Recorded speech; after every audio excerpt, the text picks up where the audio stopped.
சேலம் வாழப்பாடி அருகே ராமதாஸ் ஆதரவு எம்எல்ஏ அருளின் வாகனம் கற்கள் கட்டைகளால் தாக்கப்பட்ட சம்பவத்தில் காயமடைந்த அருளின் ஆதரவாளர்கள் அளித்த புகாரில் 7 பேர் கைது செய்யப்பட்டுள்ளதாக போலீசார் தெரிவித்திருக்கின்றனர். கூடுதல் விவரங்களுடன் இணைகிறார் செய்தியாளர் ரமேஷ். வணக்கம். விவரம்.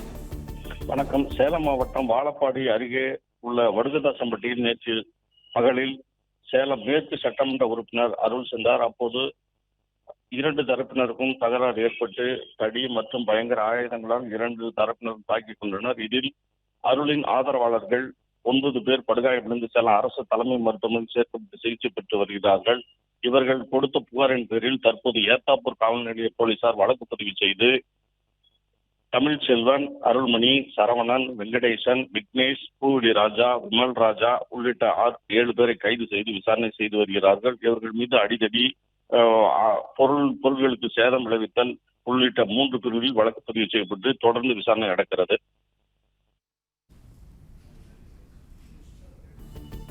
விவரங்களுக்கு நன்றி ரமேஷ்.